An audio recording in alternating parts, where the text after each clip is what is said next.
आम आदमी पार्टी की मुश्किलें कम नहीं हो रही है। एक के बाद एक आपके नेता मुश्किल में फंसते जा रहे हैं। पार्टी के मुखिया अरविंद केजरीवाल को ईडी ने गिरफ्तार कर लिया है और अब पार्टी के एक और नेता की भी आफत बढ़ गई है। केजरीवाल की गिरफ्तारी के बाद अब सौरभ भारद्वाज की भी मुश्किलें बढ़ गई है। आपके नेताओं की आदत है कि वो सिर्फ बतौलेबाजी करते हैं। आपके नेता कोर्ट में भी राजनीतिक रोटियां सेकने लगते हैं, लेकिन कोर्ट में उनकी दाल नहीं गलती है और इस बार कोर्ट ने तगड़ा प्रहार किया है। अब कोर्ट से सौरभ भारद्वाज के लिए भी बुरी खबर आई है।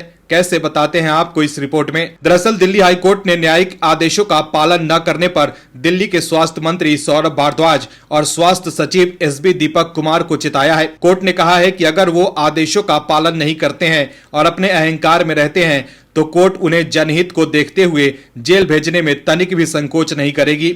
इसके अलावा दिल्ली हाई कोर्ट ने सौरभ भारद्वाज को डांट भी लगाई और कहा कि कोर्ट को वो अपनी राजनीतिक लड़ाई में मोहरा न बनाए। हाई कोर्ट ने कहा कि हम जज भले हैं और नेता नहीं हैं, लेकिन नेता कैसे सोचते हैं ये बात हमें अच्छे से पता है। दिल्ली हाई कोर्ट सामाजिक कार्यकर्ता बेजोन कुमार मिश्रा द्वारा दाखिल पीआईएल पर सुनवाई कर रही थी। इस सुनवाई के दौरान पिछली तारीख में कोर्ट ने दिल्ली के स्वास्थ्य मंत्री सौरभ भारद्वाज और दिल्ली के स्वास्थ्य सचिव एसबी दीपक कुमार को तलब किया था। अब कोर्ट ने दोनों को जमकर फटकारा और कहा कि दोनों जनता के सेवक हैं, ऐसे में अहंकार को किनारे पर रखे और जनता के हित के हिसाब से फैसले ले। अगर ऐसा नहीं किया तो जरूरत पड़ने पर हम आप दोनों को जेल भेज देंगे और किसी तीसरे पक्ष को इस काम को करने के लिए कहेंगे। बता दें कि ये पीआईएल इस बात के लिए दाखिल की गई थी कि दिल्ली में 20-25 हजार पैथोलॉजी लैब खुली है जो लोगों के जीवन के साथ खिलवाड़ कर रही है। पीआईएल की तरफ से अधिवक्ता शशांक देव सूधी ने दलील दी। उन्होंने आरोप लगाया कि राष्ट्रीय राजधानी में अधिकृत प्रयोगशालाएं और डायग्नोस्टिक केंद्र अयोग्य तकनीशियनों के साथ काम कर रहे थे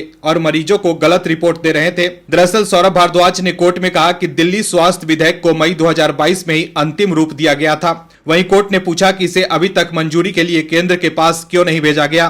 कोर्ट ने कहा कि अगर इसमें समय लगेगा तो दिल्ली सरकार केंद्र सरकार के कानून क्लिनिकल प्रतिष्ठान पंजीकरण और विनियमन अधिनियम 2010 को लागू करने पर विचार करना चाहिए। सौरभ भारद्वाज की यह दलील है कि कोर्ट की कृपा से सरकार विधेयक को अधिनियमित करने में मदद मिलेगी।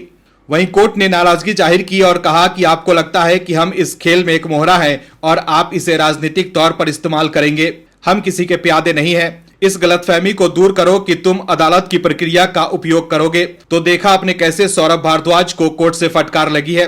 वहीं केजरीवाल की गिरफ्तारी को लेकर आपके नेता सदमे में हैं और हंगामा कर रहे हैं। सौरभ भारद्वाज भी हंगामा कर रहे थे, जिसके बाद पुलिस द्वारा उन्हें कुछ देर के लिए हिरासत में लिया गया, जिसके बाद सौरभ भारद्वाज ने कहा कि यह गुंडागर्दी है।